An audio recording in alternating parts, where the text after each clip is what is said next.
Manx Radio's Update with Lewis Foster.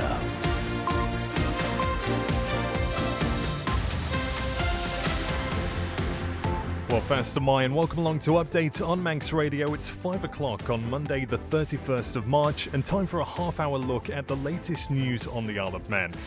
Coming up, we hear about the impact dog attacks can have on the agricultural sector during lambing season and what are the barriers preventing women entering politics on the Isle of Man. We also have reaction from the Ravens manager as FC Isle of Man lose 4-0 at home at the Bowl. All that and more, plus weather and sport and what to watch out for on the roads this evening. As always, let us know your thoughts. Text 166 177 or you can email studio@manxradio.com.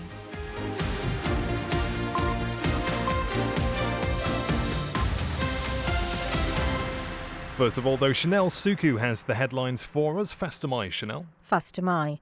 Police on the Isle of Man say they're taking dog attacks seriously and robustly after new figures show the number of incidents has more than doubled in 4 years. The big one that we are seeing an increase in is dogs worrying livestock, our farming community.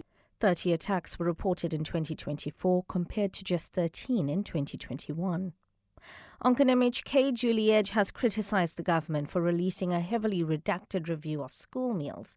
She says the public is losing trust in government, transparency and service delivery. With this heavily redacted report, it's very difficult to really understand, is there a direction for school meals or is it just going to be too tough, too difficult to do any change? And a consultations launched on government's plans to change organ donation policies on the island. Among them would be making it an opt-out system.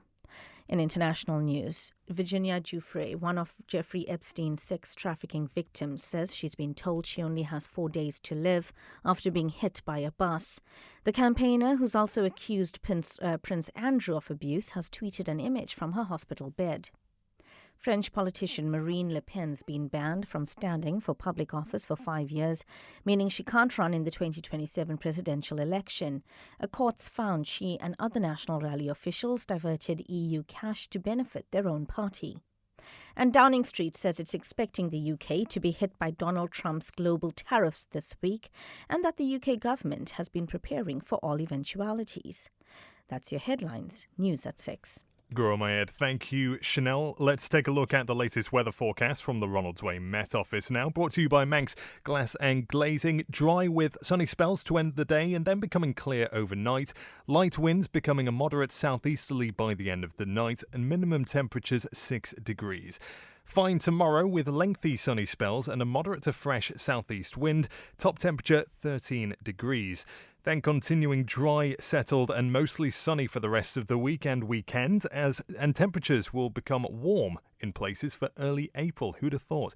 And sunrise tomorrow morning is at 6:52 a.m. Sunset tonight at 7:52. Manx Glass and Glazing can supply and install single, double and triple glazing. Call 674 573 or visit the showroom on the Snugborough Trading Estate. TE Carbon provide new memorial stones, grave renovations, new inscriptions and fire hearths. Visit us at Hope Street, Castletown or at Broadway, Douglas or call 844 440. TE Carbon, here when you need us. Most builders start with a hammer and saw. Manx Construction start with ideas and imagination. For new build, extension or home office, Manx Construction offer full service from planning to completion. Call Tony on 452 688. We all need peace of mind. That's where Peace of Mind Manx Will Writing Services can help you. From just £149 plus VAT. Call 671 001 or go to peaceofmind.co.im. At Bond Fabrics, we're not just a fabric shop. As well as curtains and upholstery and dress and costume fabrics, we've knitting and crocheting wools, made-to-measure curtain and blind service, plus poles and tracks. Visit Strand Street, Douglas, call 611856 or see bondfabrics.im.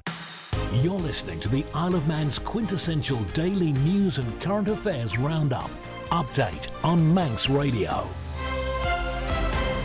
And the time now approaching 5:05. The Minister for Environment, Food and Agriculture insists plans to update laws designed to help farmers protect their livestock from dog attacks has not been shelved.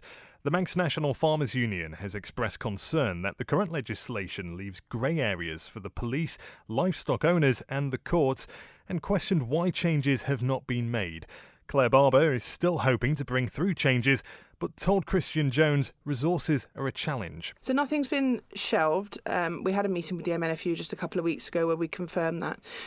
What we've had to do is rationalise our legislative programme to make sure that we prioritise some things that are very much on a time restriction, and at the minute that one of those areas is around offshore energy production, so some of the regulations we need to put in place around health and safety, so those have been prioritised because there is a specific need to do those against a particular time schedule. That's meant that we have to manage our resource. What we are doing at the minute is reviewing again our legislative programme to see if there's some opportunity to change the order around a little bit. The other thing we've been doing a large amount of work on, which you'll have seen passing through, is some of the work related to animal health risks. So we've had specifically blue tongue, the work around foot and mouth, which obviously in fact, I've just signed off additional regulations related to foot and mouth now that that's moved into Germany. And all of those things, it's the same people who would be pulling that work together. And I have to ultimately find the best order I can do that in. And it has been a challenge. I'd love to say I've got plenty of drafters to do all this work at the same time, but I just simply haven't. It would be disingenuous. The MNFU has told me that they think it's not a resourcing issue but a political one. From what you've just said there, it is a resourcing issue. So do you feel that the government does have enough will to get this pushed through? Yeah, absolutely. Certainly every conversation I've had, I think there's a very clear recognition that we have a very, very important agricultural industry on our island. And certainly, as I say, from talking to people working in the sheep farming sector, this is an issue and it's absolutely one that I want to address. So I can confidently tell you that is not the case. Environment, Food and Agriculture Minister Claire Barber there speaking to Christian. Now, is a private member's bill on safe access zones and protected public places an example of freedom of expression under attack? As Michelle Haywood's bill makes its way through the House of Keys, a retired law lecturer has become a key figure advocating caution over this measure. Dr. Haywood hopes the legislation will protect those who work in medical and scientific research settings from harassment. But Peter Murcott, in conversation with Phil Gaughan on Agenda, said the modern view of giving offence was being overplayed. Do you think possibly the world in which we live, in which anything that's a fine balance or something that's difficult to judge, which causes inconvenience to decision makers, the general view is that we need to find a way to legislate away that inconvenience? I have noticed that freedom of expression is under attack, and I've also noticed that the boundaries of the restriction, the censorship, if you like, of the freedom of expression are growing and increasing. And that's why they would do well to go back to what the judiciary have said, where they've described what freedom of expression means, and not draw those boundaries too narrowly. For example, one of the phrases that you often hear is, oh, you can't do that because that causes offence.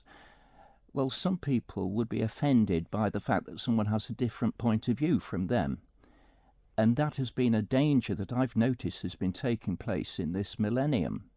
And we've got to be very careful with that, because you've always got to look at these things objectively. And if you are going to pay undue attention to somebody being offended, then it means that another person now has got some rather dictatorial rights of telling you what you can say and what you cannot say. And what they often seem to mean by taking offence is they just dislike the fact that you've got another opinion from them, and they don't like the fact that you are expressing that opinion. That is far removed from the way in which a democratic society would normally work. Well, Mr. Murcott is one of the speakers at the Positive Action Group's public meeting looking at this bill tonight. The meeting gets underway at 7:30 at the Manx Legion in Douglas. You're listening to the Isle of Man's quintessential daily news and current affairs roundup. Update on Manx Radio.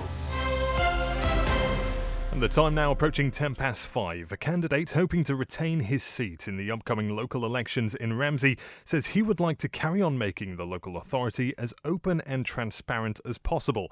Ewan McGuinness is hoping to be elected for a third term to the board and hopes the people of Ramsey can see his thought process to the decisions which have been made over the last few years. So I've been a commissioner for the past 9 years. I'm incredibly proud of that, proud of being a Ramsey resident, proud of the town, and I still think there's a lot of things I want to achieve, there's a lot of good I can do, and I really want to continue giving back to the community. I don't believe that as a local authority representative you should stand on one particular issue. I mean, I know everyone's different, but I'm just standing on the principle of local democracy, ultimately. I think it's important that a town the size of Ramsey has that immediacy of contact with an elected representative and the ability to be the conduit between the civil service, central government and the populace. What are the key issues facing residents in Ramsey? I think the people of Ramsey feel a bit unlistened to, perhaps. I think there's a fair few polarised opinions in the town, but ultimately they want representatives who are open and transparent and doing what's best for the town, for the interests of everyone that lives there. And I'd like to believe that that's what I provide. I try to be one of the more and most open and transparent commissioners. I've tried to make Ramsey Town commissioners as open and transparent as possible over the past few years and want to continue to do that. And I hope that that's what the people of Ramsey appreciate and want. I think there's achievements I've made that are very public. The introduction of a lot of mural art out on the Murrock estate, I'm incredibly proud of every time I walk past there. And I think that's massively important on improving and brightening up the town to make it more attractive to residents and businesses and tourists. But also there's things that perhaps are less publicly visible. The introduction of live streaming of all public meetings I think has been massively important for open transparency, and I'm very proud that I got that through. That's Ewan McGuinness speaking to local democracy reporter Emma Draper there. The other candidates standing for Ramsey Commissioners North Ward are Emma Honey, Pauline Johns-Garrett, Katrina Nettlat, Andrea Nolan, Elizabeth Shimin, Margaret Webb and Wilf Young. Residents will be able to vote at Ramsey Town Hall from 8 a.m. until 8 p.m. on Thursday the 24th of April. Now, abuse on social media and how it will affect their children and work-life balance are some of the barriers preventing women entering politics. With 10 women in the House of Keys, 4 in the Legislative Council, plus a female bishop, Tynwald has never had such a balance of genders. But it's not always been the case.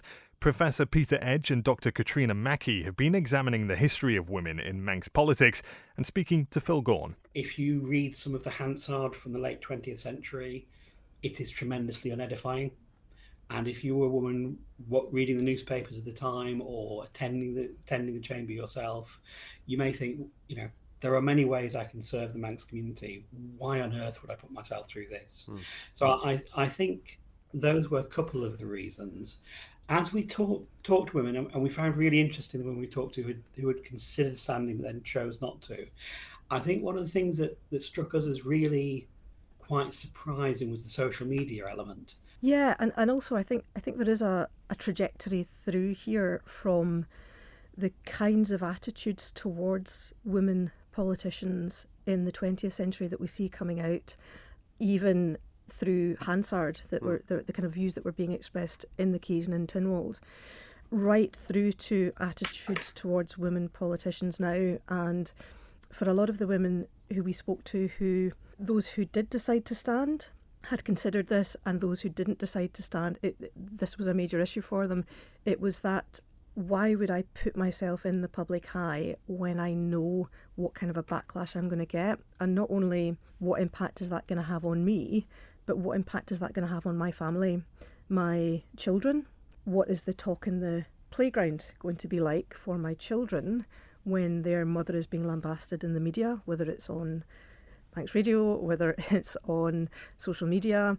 These are the things that your family cannot take themselves out of that. They are part of that. So I think that was a really big question. As Peter said, I want to do the best for the Isle of Man, but at what cost to me and to my family? Professor Peter Edge and Dr. Katrina Mackey there speaking to Phil Gaughan. Manx Radio Travel, driven by Quayside Tyres and Service Centre. Well, we'll take a look at the roads first. The TT course is still closed between Balig Bridge and Cronkervoddy. The closure time was extended last week and is due to be in place until the end of the working day tomorrow. Because of this, the planned closure of the southern section of the mountain road is being pushed back and will now be put in place on Wednesday morning at 9:30. In Onken, temporary lights on Whitebridge Hill for manhole cover replacement there, and temporary lights on Governor's Road as well between the top of Summer Hill and Governor's Bridge for pavement resurfacing. In Douglas, temporary lights on Summer Hill near the bottom of the hill for gas work, and temporary lights on Lord Street 24 hours a day for the demolition of the old Salvation Army building there. And in Colby, until the 7th of April, temporary lights on the main road near the Ballacry Park turn for water main connection work. Well, no problems to report over at the airport this evening. Quite a fair weather day today. And over on the sailings, well, there have been some movements in the schedule today due to tidal restrictions in both Douglas and Liverpool. Very dramatic spring tides today, apparently. So first of all, the 3:30pm Manxman voyage from Heysham back to the island, that's been held back until 6 o'clock due to restrictions here in Douglas. Keep an eye on the latest sailings page once the boat has departed Heysham if you want to know when the estimated arrival time back on island is. And the Liverpool sailing too, due to what the steam packet says is the biggest spring tide of the year, causing low water conditions at the berth. The 7:15 sailing tonight from Liverpool to Douglas will now depart earlier at 6 o'clock. And there's more sailings affected over the next few days, so once again you can find all the latest information you need on the sailing schedule over on the Steam Packet website. Ask how you can spread the cost interest-free at Quayside.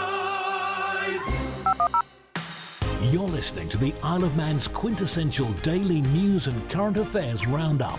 Update on Manx Radio. And it's 16 minutes past 5 now. A consultation's launched on government's plans to change organ donation policies on the island. Among them would be making it an opt-out system, as Amy Griffiths reports. The Organ Donation Bill, or Daniel's Law, received royal assent from Tynwald in 2021. It was originally introduced in memory of Daniel Boyd, a Manx man who became an organ donor after a fatal car accident. His parents agreed to donate his heart, pancreas, liver and kidneys. They went to 4 different people, 3 of whom are still alive today. Daniel's mum Diane then dedicated her time to helping change the lives of others through her campaign to increase awareness and understanding about organ donation in the Isle of Man. Now, the Cabinet Office wants to hear your views on the process of organ donation and the storage, management and disposal of human tissue. When the law changes, adults over 18 who've not opted out and are not in an excluded group will then be considered as organ donors when they die. However, families will always be consulted before a donation goes ahead. Cabinet Office Minister David Ashford says it's an important step for the island and brings us in line with other jurisdictions, but adds it's vital we get it right. Responses to the consultation will help finalise the legal framework before it's presented to Tynwald in July. There'll be a number of public events across the island next month to help people get more information. The consultation closes on Monday the 28th of April, and you can find out how to take part or where to go for the public information events on our website manxradio.com. Amy Griffiths there with that report. Now, a group of choristers from the Isle of Man will be heading to Belgium next week to perform at the famous Menin Gate. 13 children and 9 adults from the Peel Cathedral Choir will head to Ypres to take part in the daily remembrance ceremony. Director of Music at the Cathedral, Peter Littman, told Judith Lay they'll also be honouring a Manx soldier who went missing in action during the First World War. The focus is two-pronged, really. The first one is to sing at the Menin Gate, which is that wonderful monument in Ypres, and they have a daily ceremony there, a remembrance ceremony, so we shall sing at the end of the day there. But the second is more of a cultural, where we're going to follow the life of Private Robert Vick, who's a soldier from Peel, through the trenches, and follow his journey and visit his grave while we're there. I would imagine that's going to be quite poignant for the young people in the choir who will understand the whole concept of the First World War, and so to actually have somebody from their own city be particularly poignant. Yeah, absolutely. I mean, his name is on our war memorial outside the cathedral, and of course he won't have been much older than a lot of the children that are going. So each chorister will be given a pack. The tour company, Battlefield Tours, that we're going with, their guide has prepared a pack for each of the choristers, which details his life. He lived in Tynwald Street in Peel, and we will follow his journey through the trenches and visit his grave at Tynecott Cemetery, which we're going to sing informally. We're going to sing Ellen Valley there for him and the other Manx fallen. And then we move off to visit the other significant graves and the trenches and the museums. And then at the end of the day, we robe up, rehearse, and then sing at that important ceremony at the gate. So at the Menin Gate, we're going to sing O Come Ye Servants of the Lord by Christopher Tye, and also the hymn The Day Thou Gavest, Lord, Is Ended, which of course was written by a pupil of King William's College, which is another Manx connection. Peter Lippman there speaking to Judith Lay. Well, if you do ever get the chance to visit Menin Gate, I highly recommend it. Time now approaching 21 minutes past 5. Ongan MHK Julie Edge says government's review into school meals has left more questions than answers. She's hit out at the report being heavily redacted, saying the public deserves better transparency. Government's getting too good at doing heavily redacted reports, and the whole point of this, there hadn't been a significant review of school meals for a number of years. I think it was that the last one was around about 2012, I think it was. And the whole point of it was to make sure going forward we were doing the right model for school meals, for a healthy option for all the children in our schools, and particularly we have quite a large percentage on free school meals to make sure that they're getting that good nutrition and quality of school meal. Do you get the feeling from the public that they're getting tired of government saying it's transparent, but then releasing reports which are heavily redacted? I do. I think our current government are certainly not listening to the public and the noise on the ground, and you need to be out talking to your constituents or, bumping into people, and it's very clear they've had enough. They want to see proper reports. The terms of reference was very clear on this report, so it was, that's your direction for writing the report. To then actually put information out with wrong dates on and etc. I just think it's just not appropriate. What we need is full transparency and accountability of the ministers responsible for delivering the services, and the public are not seeing good service delivery at the present time. The current minister was probably one of the most vocal on the backbenches with regards to how much ultra-processed food was being used. She was very, very vocal about that. And in this report, it says in primary meals, it's estimated that it's 15% over a 3-week cycle, not 15% per day, not 15% per week in ultra-processed food being used. So that sounds to me like that's a complete contradiction to her thoughts when she wasn't a minister. Ongan MHK Julie Edge there, speaking to Christian Jones. Well, we contacted the Education, Sport and Culture Minister for a comment or interview, but I understand the offer was turned down. Now, Ravens manager Paul Jones has labelled squad availability and refereeing decisions as reason to why his side haven't been able to compete at the top this year. FC Isle of Man lost 4-0 to second-place Lower Breck on Saturday in the North West Counties Football League. Here he is after the match, speaking to Rob Pritchard. When we played them before Christmas, I think we were on the same number of points in the league, and they've won lots of games and got lots of confidence, and we've not won as many as people would expect us to, and therefore confidence is knocked a little bit. So you've got a team, both teams with very good players who are capable of beating everybody in the league. One team full of confidence, scoring lots of goals and not conceding very many, and us who are maybe not quite getting the rub of the green at times and certainly not finishing the opportunities that we're creating, which therefore means you get a little bit wobbly, and when decisions don't quite go your way, or don't defend 2 set plays and they score a top corner, then it makes life difficult for yourself. So it's just momentum, I think, a lot of it, and a lot of it is confidence and belief as a group, and they've got that in abundance, and they've got we do at times, but they also make very few changes.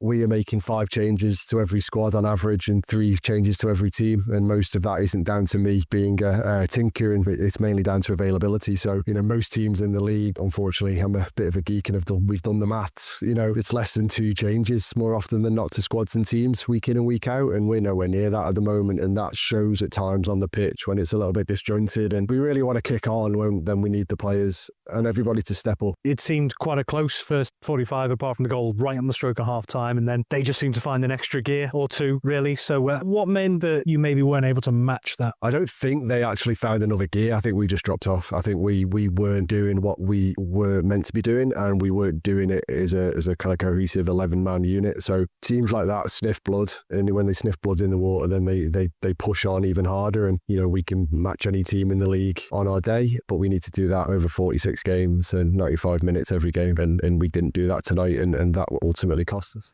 Paul Jones there. Well, lots of other sporting action taking place on the island, so let's catch up with Darren Timpson. Fast am I, Darren? Fast am I. Starting in football, Peel were crowned champions of the Canada Life Premier League on Saturday without kicking a ball.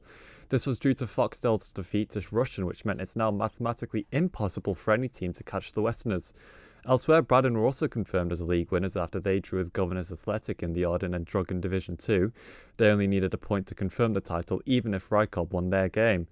The final title to be decided is the Canada Life Combination 1, which sees Onken top by 3 points and a game in hand on Russian with 2 games left to play. In hockey, the men's Premier League title will go down to the final day. Bacchus are currently top of the standings with a healthy goal difference, but they face their nearest challengers Vikings in a decider. However, Vikings would need an unlikely victory of a margin by 11 goals to take the league. Meanwhile, Bacchus have been relegated from the men's Division 1, while in the ladies' Division 1, the relegation battle between Castletown C and D will continue to the final day. And in the ladies' Division 2, Bacchus were crowned champions after beating Ramsey B 2-1. In rugby, Vagabonds took a shock win on Saturday over promotion hopefuls Colne and Nelson. The Manx side won 36-17 in the County 3 ADM Lancashire Cheshire. Meanwhile, Douglas swept Southern Nomads aside with a massive 67-0 win in the Manx Cup at the weekend. And in cycling, Island riders Max Walker and Ben Swift competed in races over the weekend. Walker of Team EF Education Easy Post took part in the Gent Velfgem on Sunday. The Manxman came 79th in the one-day event. Meanwhile, Swift completed the Setmana Internazionale Carpi Air Battalion Saturday. The Ineos Grenadiers rider finished a 5-stage event in 36th. The Island rider's best result came in the first stage, where he rode home in 5th. Ahmed. Thank you to Darren Timpson for today's sporting news. That's it for Update Tonight. Thank you for joining us. Phil Gaughan is along next with Agenda, and Chris Kinley is back at 6 o'clock with Greatest Hits. You can stay tuned for that and have a great evening. Update will be back at the same time tomorrow.